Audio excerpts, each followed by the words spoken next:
Vejam só como o mundo dá voltas. Eu, jornalista, cheguei aqui graças aos terraplanistas. Em 2017, eu escrevi uma reportagem sobre pessoas e grupos do Brasil que acreditam que a Terra é plana e não um globo.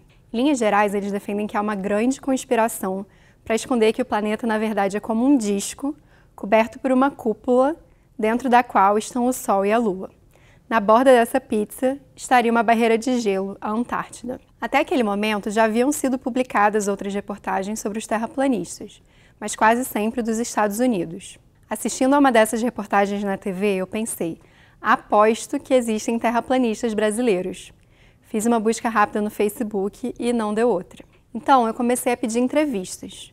Como a mídia é vista por eles como parte de um sistema de poder a ser combatido, junto com as escolas, as agências espaciais e os governos, muitos não quiseram conversar comigo, mas alguns toparam.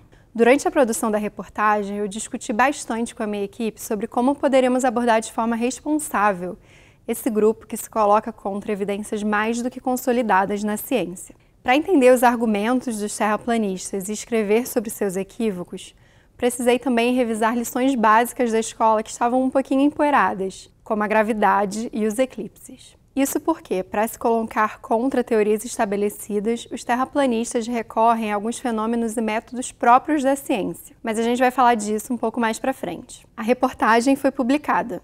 O título: Quem são e o que pensam os brasileiros que acreditam que a Terra é plana? Então, veio a primeira notificação no Twitter, a segunda, e daí em diante. Muita gente me escreveu reclamando que eu não deveria ter dado visibilidade a uma conspiração mirabolante assim.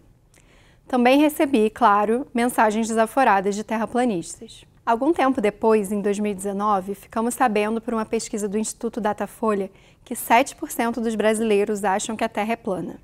90% afirmam que ela é redonda e o restante diz não saber. Nesses anos, fomos conhecendo também na mídia outros grupos que desafiam fatos comprovados, como a importância das vacinas e o papel da ação humana nas mudanças climáticas. Vieram ainda as fake news, as notícias falsas, boatos turbinados na era digital com o poder de colocar vidas em risco e influenciar eleições e políticas públicas. Tudo isso é o encontro daquela que havia sido escolhida a palavra do ano de 2016 pelo dicionário Oxford, pós-verdade. A definição é um adjetivo para circunstâncias nas quais fatos objetivos são menos influentes na formação da opinião pública do que o apelo à emoção e à crença pessoal. E esse pós não indica passagem de tempo como em pós-guerra ou pós-graduação. Na pós-verdade não quer dizer que a verdade tenha ficado para trás, mas sim que ela é conhecida e desprezada em troca de interesses políticos, apelando às paixões pessoais e comunitárias. Claro que a verdade não é unânime ou simples de ser identificada, é evidente que não. O que é verdade, como acessá-la, são perguntas colocadas por mim aqui de forma bem simples, mas que movem o saber humano há milênios. Nas últimas décadas, pesquisadores do comportamento humano têm descrito também fenômenos cognitivos que são como lentes que distorcem nossa percepção da realidade. Por exemplo, o efeito Dunning-Kruger. Quando superestimamos nossas habilidades, distorção que leva a decisões prejudiciais. Os autores reproduziram uma frase de Darwin no artigo em que esse efeito foi descrito. A ignorância gera confiança mais frequentemente do que o conhecimento. São os que sabem pouco e não os que sabem muito, que tão categoricamente afirmam que este ou aquele problema nunca serão resolvidos pela ciência. Por que então a pós-verdade é uma novidade, considerando que sempre existiu no mundo? Primeiro, ela vem em paralelo com outra grande novidade, para muitos uma verdadeira revolução: a internet. Esse é o principal meio pelo qual terraplanistas e outros grupos se comunicam, mas muito mais do que isso. A gente não sabe ainda os efeitos dessa revolução. Pesquisadores estão correndo contra o tempo para entender os impactos dela, se perguntando, por exemplo, como a tecnologia afeta o desenvolvimento das crianças ou se ela favorece mesmo a democratização da educação. É como se tivéssemos um brinquedo incrível, mas completamente novo nas mãos. E nós somos as crianças afobadas. E eu não sei o quanto a internet causa ou tem relação com isso, mas outra coisa que se mostra diferente nesse início de século é o respeito a instituições essenciais da dita modernidade. Porque hoje já não temos apenas um grupo aqui ou ali cultivando conspirações mirabolantes na internet. Temos políticos que atacam de forma inédita a imprensa, a ciência e a democracia. No caso da Terra plana, talvez não seja tão óbvio quais poderiam ser os efeitos de um cenário hipotético e bizarro em que esse movimento crescesse e ganhasse poder. Já com as mudanças climáticas, se o papel humano nesse processo é comprovado na ciência e negado na política, estamos diante de uma situação muito séria. E as vacinas? Se o questionamento à segurança ou à importância delas faz famílias deixarem de imunizar as crianças, como tem sido observado em várias partes do mundo, estamos falando não só de um futuro desolador, mas da volta diretamente do passado de doenças que foram controladas graças a muito estudo, como o sarampo e a poliomielite. Ironicamente, 2020 trouxe a Covid-19, uma doença completamente nova que não só paralisou o mundo e vitimou milhões de pessoas, mas que também está expondo de maneira gritante conflitos sobre a ciência e a política. Eu, pessoalmente, acredito em um mundo em que a ciência, a imprensa e a democracia são fortes. Mas tenho que reconhecer também que eu tive uma relação pacífica e de confiança com as tais instituições. Tanto que, como eu falei, ainda que eu tivesse esquecido algumas lições sobre a gravidade e o sistema solar, eu sempre acreditei que a Terra é um globo. Eu tive o privilégio de ser educada e informada, com qualidade e até prazer ao longo da minha vida.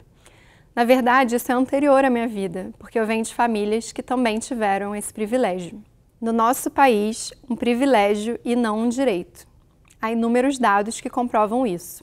3 em cada 10 brasileiros de 15 a 64 anos são considerados analfabetos funcionais, com limitações para fazer contas que envolvam números maiores que as centenas ou identificar a ironia em um texto, segundo o indicador do analfabetismo funcional.